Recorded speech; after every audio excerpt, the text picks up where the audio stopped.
Ahora, acá se tiene que dar los medios probatorios y de repente por la complejidad, hay una facultad en la ley, esto parte del juez, que puede haber una audiencia complementaria. Pero finalmente en la propia audiencia o en la audiencia complementaria se dará una sentencia final. Este proceso, ya para terminar, es un proceso en doble instancia, y eso para contribuir a la celeridad de este proceso especial. Se puede apelar y finalmente en segunda instancia la sala penal correspondiente emitirá su fallo final. Y finalmente el colofón final. Esta ley de pérdida de dominio ha creado un FOMPET, un fondo de pérdida de dominio que lo maneja el Estado con integrantes de diversos organismos, porque lo que se pretende es que ese bien que se sentenció con pérdida de propiedad para el ciudadano y que pase afectado a favor del Estado, no se le afecta a ninguna institución gubernamental, sino se remata el bien dentro de los 90 días y se ingresa a un fondo estatal, el FOMPET, el Fondo de Pérdida de Dominio, con el cual se destina a una serie de porcentajes como para cárceles, actualmente lo dice también para posibilitar el desarrollo del nuevo Código Procesal Penal, etcétera. Esto ha sido una parte bien cuestionada de estos porcentajes, pero es lo que existe.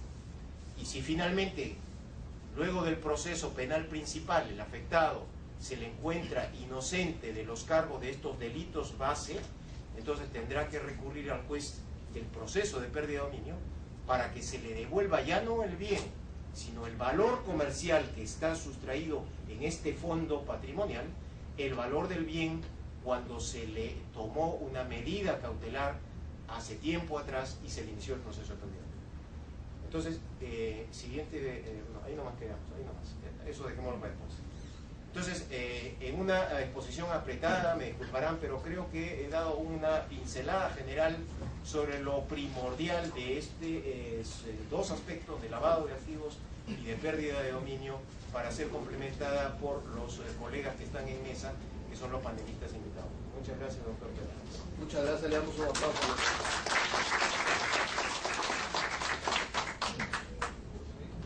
Agradecemos la exposición del doctor Vegas Urrutia y saludamos la presencia del doctor Eduardo Castañeda Garay, quien ya está en nuestra mesa. Él es fiscal provincial especializado en criminalidad organizada. Vamos a dar el uso de la palabra al doctor Teófilo Armando Salvador Meira, quien es juez del tercer juzgado penal supraprovincial, por 7 minutos para sus comentarios. Muchas gracias, doctor. Para mí es un placer, un gusto estar con ustedes esta tarde. Vengo mi condición de juez penal supraprovincial de la Sala Penal Nacional, porque en la sala y en los juzgados provinciales estamos ahora investigando y judicializando procesos de lavado de activos. Es por ello que se ha invitado. Complementando lo dicho por el doctor Vega, me gustaría más bien exponer respecto a dos puntos fundamentales, temas relevantes que tenemos ahora en discusión, tanto los superiores de justicia como son fiscales, abogados y jueces, respecto a dos temas importantes que se ven en los casos del día a día. Me estoy refiriendo, por ejemplo, al autolavado y a lo que significa la necesidad que algunos estadistas establecen de una sentencia previa del delito previo de lavado de activos. Esto es lo que dispone el artículo 6 de disposición común, que dice: también podrán ser sujetos de investigación por el delito de lavado de activos que realizó las actividades ilícitas generadoras de dinero, bienes, efectos o ganancias. O también dice: en los delitos de materia de la presente ley no es necesario que las actividades ilícitas que produjeron el dinero, los bienes, efectos o ganancias se encuentren sometidos a investigación, proceso judicial o hayan sido objetos de sentencia condenatoria. Ok. Los ateístas, los dogmáticos, los teóricos dicen que es una ley muy abierta. Una ley muy abierta que propiamente se presta a interpretaciones también abiertas. Entonces, va a depender mucho para que los superiores del derecho podamos aplicar una interpretación adecuada de la norma. Por ejemplo, para ello, considero importante, por ejemplo, primero determinar fehacientemente y claramente, de una manera veraz, lo que significa el bien jurídico protegido en el delito de lavado de activos. Han habido, como decía el doctor que me antecedió, hablaba mucho que el bien jurídico protegido inicialmente se consideraba, la mayoría en el sistema peruano, los funcionarios peruanos establecían que era proteger el sistema económico, financiero del país.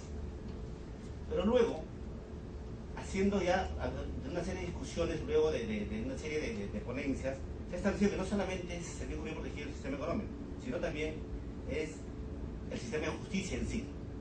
¿Sí? Entonces, digamos que el delito de lavado de activos protege el sistema económico y el sistema de justicia. Estos son asegurados a través de los supuestos que contiene la norma 27765. Es decir, que no solamente ahora debemos determinar, y esto lo dice también la doctrina nacional, el doctor Tomás Areino Gálvez, lo dice el doctor Prado Sadreaga, el doctor Carullón. O sea, se ha establecido claramente que el bien jurídico protegido no solamente el sistema económico, sino también el sistema de justicia. Es decir, esto es importante porque cada vez que nosotros podamos ver casos de lavado de activos, cuando son planteados por los fiscales, es importante que en cada denuncia que se haga, que se formalice, esté determinado y se detenga muy claro lo que es el bien jurídico protegido. Eso ha sido una discusión siempre, por eso que a veces hay denuncias que no tienen de repente tal precisión, o hay otros procesamientos inclusive de los juzgados, a Omega Fútbol, los juzgados que no tienen esa precisión. Y eso complica, porque a la larga la investigación va a ser dada de una manera ineficiente si es que no tenemos claro ello. En consecuencia, como quiera, el doctor Prado Sadreaga, por ejemplo, compartimos la opinión de él. El doctor Prado dice, como quiera que el delito es un delito especial, está fuera del Código Penal, o sea, es un delito, pero una ley especial que ha salido del contexto del Código Penal, no está dentro de la estructura de lo que conocemos nosotros como los títulos, donde decimos cuáles son los bienes jurídicos protegidos, que es muy fácil identificar el delito, por ejemplo, contra el patrimonio, pero este delito especial no se puede identificar de esa forma. Por lo tanto, el doctor Prado dice que el problema es dogmático para poder interpretar cuál es el bien jurídico protegido. El doctor Prado, con acierto, ha mencionado e indica de que, por ejemplo, en los supuestos que tenemos en los artículos 1 y 2, se establecen los actos, en el artículo 1, actos de conversión y transferencia, y en el artículo 2, actos de conversión y transferencia, propiamente el primer acto de conversión y transferencia, el segundo, acto de ocultamiento y tenencia. El doctor Prado dice, el lavado de activos tiene varios bienes jurídicos protegidos. Los actos de colocación y intercalación comprometen la estabilidad y transferencia y legitimidad del sistema económico del país. O sea, el artículo primero, bien jurídico protegido, es el sistema económico del país. El artículo segundo, acto de ocultamiento y tenencia, dice el doctor, es la eficiencia de la administración de justicia, porque se oculta, no se puede, no podíamos, los operadores de derecho no podemos investigar, no podemos ver la forma. Eso significa que está vulnerando el sistema de justicia. Entonces ahí queda claro cuáles son los bienes jurídicos protegidos, y esta diferenciación que hace el doctor Prado es excelente para poder determinar y no podamos decir simplemente, genéricamente decir que es bien jurídico protegido el sistema económico del sistema de administración de justicia. Bien, otro punto importante que mencionaba es el hecho del autolavado. Se lo conocemos como autolavado. ¿Qué significa ello? La pregunta cabe, ¿responde el mismo sujeto generador de los activos del delito previo por el delito de tráfico de drogas? Por ejemplo, ¿va a responder ese sujeto por lavado de activos? Es la pregunta. Todos sabemos que las personas que están involucradas en tráfico de drogas, ¿okay? Obtienen ganancias ilícitas, obviamente, ¿ya? Entonces la pregunta está, si ese sujeto pueda comprar bienes, ¿ya? Bienes inmuebles, automóviles, inversiones, ¿también debe ser procesado por lavado de activos? De acuerdo a las normas, establece que sí. De acuerdo a las normas, establece que sí. Pero aquí existe una confrontación entre la norma propiamente que tenemos, lo que he leído, el artículo 6, última parte, y lo que establece la doctrina, y lo que establece propiamente las normas internacionales. Por ejemplo, las normas supranacionales como la Convención de Viena del 88, que hizo referencia el doctor, y la Convención de Estrasburgo del 90, establecen que no puede ser posible punición a aquel sujeto generador de activos. O sea, el narcotraficante, en el caso de drogas, no puede ser sujeto de lavado de activos. En cambio, la Convención de Palermo del año 2000 sí da luz verde a la posibilidad de que las legislaciones como la nuestra puedan legislar respecto a que sí, el sujeto que esté involucrado en el delito previo puede ser susceptible de ser procesado por lavado de activos.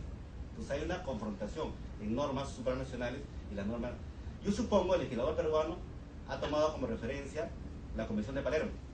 La Convención de Palermo indica que si es posible, dice, respecto a la Convención de Palermo, dice, de noviembre de 2000, dice, su artículo 6 deja abierta la posibilidad de que los Estados miembros de las Naciones Unidas penalicen el autolavado, si así lo consideraban pertinente y de acuerdo a la normatividad nacional. O sea, vemos una confrontación. Mientras las convenciones y la doctrina y la dogmática dice que no es posible que el sujeto que es imputado en el delito previo puede ser también procesado por lavado, pero nuestra norma dice que sí, yo supongo que en base a la Convención de Palermo. Por ejemplo, tenemos también el Código Penal alemán, su artículo 262, regula que el lavado de activos no será castigado quien es punible por su intervención en el hecho previo. El Código Penal austriaco, artículo 165, también establece el ocultar o difundir el origen de las ventajas patrimoniales provenientes del delito cometido por otro, debe ser cometido por otro, no por el que cometió el delito previo. Entonces, ese es el problema que ahora, imagínense ustedes, la gran mayoría de procesados por lavado de activos contratan a los mejores abogados del medio.